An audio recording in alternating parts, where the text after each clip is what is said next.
Hello and welcome to the Philippines. We're here with JR of JRC Visa Consultancy and Immigration Services and JRC Realty Services.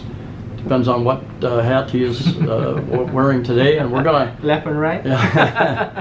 We're gonna talk a little bit about both of those. We're gonna talk about the retirement visa, some additional requirements, and there's my earthquake app is going off telling me there's a 6.3 earthquake going off around the world. Oh wow. So I'll turn my phone off. It's not in the Philippines, so they're winding down. The good news is the earthquakes are decreasing in size and number substantially. So anyway, let's talk about the retirement visa and the new requirements that coming up. So JR, take it away. All right, thank you, Rod. So it's 30 days right now, and we have actually promised you to give you an update every 30 days of what's going on with the visa side and also for the real estate side. And before I actually talk about what's the new updates or the additional requirements for the retirement visa, is it still worth it to come to the Philippines, if I may ask? Despite of the earthquakes, despite of the storm that is coming, I think yes. Maybe or no. But Rod and I had actually talked about this because we wanted to make sure that you're properly informed. We are doing our best to give you the most accurate information, and also we are doing our best to look after you for the visa side and be your buyer's agent here in the Philippines, because there's a lot of things going on right now, as I think, so to speak, with your country where you're from. So we would like to streamline everything to make it simple for you, because life is really precious and life is good. But if you actually let these external sources take you, then probably you'll be derailed up to some extent. So one of the updates right now of the retirement visa is an additional requirement, since they have actually implemented the new visa program for the SRRV or the retirement visa since 1st of September 2025. That's this year. It's approximately September, October, 2 months ago. One of the additional requirements is the BICC, or the Bureau of Immigration Clearance Certificate. Now, that Bureau of Immigration Clearance Certificate is the same context with the derogatory clearance. So as you may know, for those who have actually tried to go to the Philippines, that when you do the extension of your visa, there's actually a derogatory clearance that will be given to you before you'll be given the extension. So that is not technically the same with the requirement right now of the Bureau of Immigration. That is now technically not the same with the new requirement right now for the SRRV. Because this BICC or derogatory clearance should be only obtained in the Bureau of Immigration main office in Manila. So the question is, what if you are outside in Manila? So it may cost you to go fly in and fly out to the Bureau of Immigration office in Manila. If you're, for example, from Davao, from Cebu, from Dumaguete, from Iloilo, if you wanted to fly to Manila, just to have that, especially if you're doing it on your own, in which you can totally do, then that could be something that you need to take a look at into. Now, one of the things that you need to understand is those government entities will process and receive your applications. For example, the retirement visa. They are working on the administrative side, and once you actually present it to them based on what are their requirements for such visa applications, you need to follow. So just in case you'll be doing that to yourself, then that's totally fine. You can actually book a flight going to Manila, or actually let someone do it for you. We're in fact we're just a call away if you need help, because we can actually help you with the BICC. As part with our accreditation also with the Bureau of Immigration, we can assure you that we can actually represent you and obtain that on your behalf, and then you can actually do the rest with the retirement office. Or if you wanted to start it properly, then we can, when you wanted to start it, the visa application process for the retirement visa, we can also help you with that, and you don't need to go to Manila to obtain the BICC. That's for the visa side. Now, if you have such complexities along the way, let us know and let's talk about it, because your situation right now on the application might be different from other people. You can never assume that your situation is technically the same as the other applicants, because every situation is unique. It might be similar but not exactly the same. So that is one of the major changes. It might be like we have talked about it probably in my previous videos with Rod, but we are now actually going in detail. So that's one of the things that you need to know for the past 30 days. And also, putting my real estate hat on, your buyer's agent here in the Philippines, number one that you need to, there are actually a number of foreigners who are still buying a portion of land. So once you're actually buying a portion of a land or a plot of land, make sure that you have these documents. Number one, you need to know the whereabouts of the title. So who's holding who, especially when you're going to the rural areas or the provincial areas in the Philippines.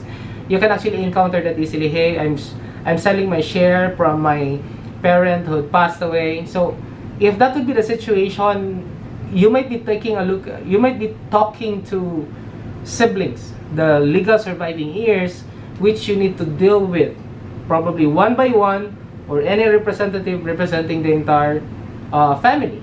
Now, if there's only one sibling that is actually claiming that, hey, I'm selling my share, there's probably 100 square meters over 1,000 square meters, you need to have to establish which area is the location of his or her 100 square meters. So that is where the importance of the approved subdivision plan, because many foreigners right now, along with their Filipino spouses, got so excited because they got it cheap, probably less than $10 per square meter, or even lower than that. So that's something that might entice you to really pay it outright and have the signature on the sales contract. But you need to be aware that one of your bases is the boundaries of your property or the portion of that property, and that can be identified with the approved subdivision plan. Now, not a sketch plan. A sketch plan is not the subdivision plan. They may look similar, but it's not. The big difference is, once you have the sketch plan, it's actually the output of the surveyor having some boundaries on it. But once you actually have it approved by the appropriate government office, that is where you'll have the right, or you have the legal process for the splitting of this one title into multiple titles. So that's very important. And if the registered owner is already deceased, make sure that you're asking for the estate tax clearance, because the hereditary succession of this portion of the property of the share of the deceased person will now be passed on to the legal surviving heirs, which are the siblings and the surviving spouse as well. So you need also to take a look at the documents along with the title and also along with the subdivision plan. So we hope that actually gives you light on some information that might be a general information, but if you need help on that, we will be here. Include Rod, please. We will be here to help you out. And for those people who are buying properties on the bubble, so we have condominium units here, and roughly right now the cost of the condominium would be around $6,000 per square meter. So per square meter here, roughly that will be 10 to 11 square feet. So it's kind of high. But if you wanted to have a good value and if you have a good deal, we do have that as well. So if someone offers you around $2,000 per square meter, that's a steal. That is something that you can actually take a look at, even up to 3,000, because right now, even if it's still pre-construction, within that bubble, they're selling it around $6,000 per square meter. So, and also when you buy it from an individual which already pre-owned, make sure that you have the title, and not only that, make sure that you have the management certificate, because the management certificate is the certification that will allow you to own the condominium unit, because there's still the 60-40 rule. Once you have this unit in play, then once it's the condo is being constructed and the units are there, the title will be issued right now, then there is a condominium corporation, and that condominium corporations are still covered with the 60-40% rule. So only 40% of that units can be owned by a foreigner. Now, what if you bought it from a Filipino and then you're already on a 41st, 42nd? That may jeopardize your transfer process later on in terms of the registration of your property from the Filipino owner to you as a foreign buyer. So yeah, that would be our update for you. That's the information that you should know when you are actually buying properties here in the Philippines. Of course, it is not standard. It is something that you need to deal with individually. And if you have some questions, our line will be open so that we can actually talk about it and then assess it so that we can draw up options for you moving forward. Yeah. And you do consulting. You do initial consulting to kind of look at broadly at situations. Sure. And then if they want to go deeper and have you check out, because you fly around, you've got offices in Dumaguete, you've been in Iloilo. I know, looking at property for somebody, looking at you go to the government offices, check all the details, make sure they're legit. And I know you've mentioned before that like only about 30% of the properties you've looked at, and this is land, I think you're talking about land, are there's too many red flags on the other 70% of them, right? Something like that. But you specialized in documentation, something that most people would stay away from. Let somebody else do that. True. Let the lawyers and people like you. But yeah, you've been a real estate broker for many years before you even became a visa consultant. And you're more and more, you're having more and more properties. You're dealing directly with Rockwell and many other developers now. Aruba. Aruba, which is actually a beachfront property here in the Philippines. It's in the luxury market. Yeah. And IPI, Lincoln IPI Center, and many others. And then on the rental side too, you're more and more, you've got listings on your site, your Facebook site, JRC Realty Services on Facebook. Correct. And then, are you putting those on your website yet? You've got a property, but are you adding those properties there? That is still a work in progress right now, but eventually it will be posted there. But for now, it's already posted on our the JRC Realty Services Facebook page. Yeah. But if you guys are looking for a rental, and I know I've got several subscribers, they said, I'm coming in November, I'm coming in December, January, February, and I'm going to be looking in a place in IT Park or Cebu Business Park, or you can contact JRC. He is a realtor and he deals with all the types of rentals, and we can usually find you what you're looking for at a decent price. Yeah. So whatever your budget is, high or low, regardless type thing. So, yeah.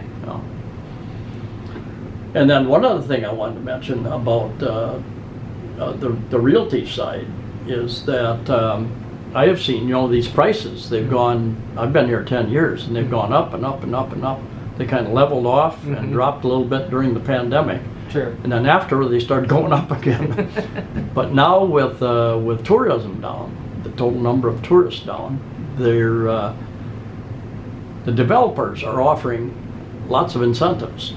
They're offering discounts. Longer, they're offering you can move in sooner than you used to be able to before you reach equity. They're offering all sorts of different kinds of plans, and you have access to all that information. Yes. So, and also that's a good point, because sometimes you will be having some offers on the table, like for example, what will be the payment plan, And if you happen to have some confusion, or we can actually review the documents, I think it's not just here in the Philippines, but what someone draws up a contract, it's always leaning towards that particular entity or person who actually draft the contract. And it's very important for you to understand what are you going into. So that's the reason why when we started this video, we mentioned that we're always looking after you. And apart from that, functioning as your buyer's agent would be beneficial for you to have a check and balance, because at the end of the day, no one represents you, and we are actually representing you in that aspect. We will never hesitate to say that there are a lot of red flags. We will do our best to let you understand, okay, hey, this is the payment scheme. You might be moving up with 5% of this portion of the total contract price, and then in the next few months, you'll be required to have that big payment before you can actually complete everything. Those are minor things maybe, but at the end of the day, as what I have mentioned, things here are done differently. It might be much more simpler from your country of origin, probably in the US, I don't know, whichever state is that, but you need to know how things are done here, especially with this set of payment schemes. What are the additional costs that will be encountered, such as move-in fees, what are those connection fees, what are your transfer charges, and make sure when you're actually making some installment payments, you fully understand the risk of you backing out. What are the things, or what amount are you losing or probably be losing towards that deal? Those are very important things. And sometimes there are risks in the fine prints. So I think it's worth it to really take a look at it. Maybe you'll be spending for someone who actually represents you, and I think it's a good value to really, it's money worth spending for, because someone is looking after you. Yeah. And you have office here, your main office here in Cebu City, across from Ayala Mall. Yes. You've got a Manila location. Anything some things need to be processed through Manila, you can do the paperwork here, send it to your Manila office, and expedite it through the system. Yes. And Dumaguete, your other office is in Dumaguete, right next to immigration office down there. Correct. Right? Yes. So, all right, the contact information will be in the description of the video. Anything else you want to add, JR?